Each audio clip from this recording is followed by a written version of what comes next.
You know, I have to say, thank God for Elon Musk. I know he's a bit of an odd fella, but he's a successful odd fella. He says what he thinks, and I'm glad he's on our side, to be honest with you. Aren't you? Someone who's ridiculously famous, wealthy, everyone knows who he is, and he says what we think. It's refreshing, isn't it? Remember around the time when Donald allegedly lost the election to Biden, and every platform on social media was run by cancel culture fanatics. It was a hard time to be on the right or conservative. But now, thanks to Elon Musk bringing back free speech onto Twitter, turning it into X, we have a lot to thank him for, we really do.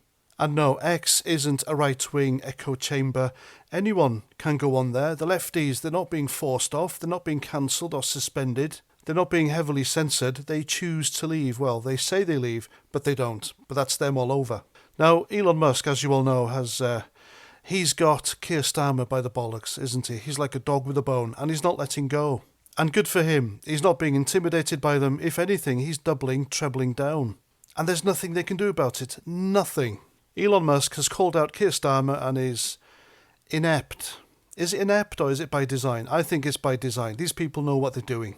And he's really ripping into them, and I have to say, it's a joy to see. And slowly but surely, other famous people now are starting to wake up and realise that their careers don't really depend upon their politics. And I reckon Keir Starmer, being the emotionless Dalek that he is, I bet behind closed doors in Downing Street he kicks off every time he sees Elon Musk's tweets or the next thing he's saying about him in the news. And that's because he can't do anything, nothing whatsoever. That's why there are now talks about heavily penalising X, even taking it off the market. And that's because they don't control it. They don't control the narrative, the public square, the forum.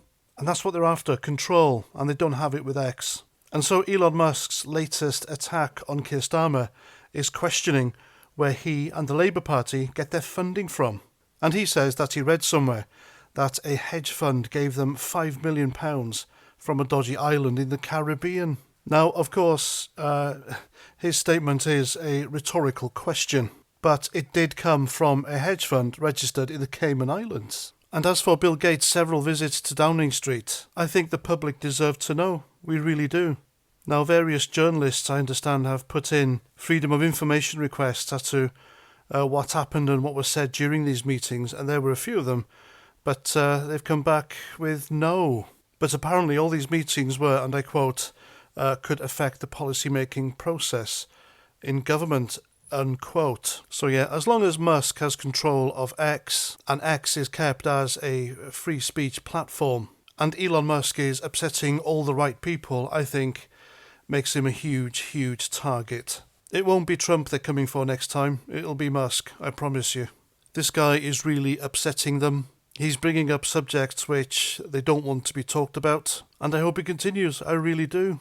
The people of this country need all the help we can get. If Elon Musk tweeting in support of a government inquiry and calling out the people who are enablers really scares the government, then I hope he does it more. I really do.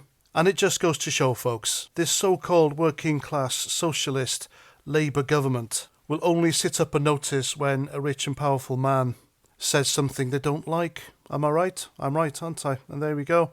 I'm past 49. Thanks for watching. And until the next time, Roger Trout.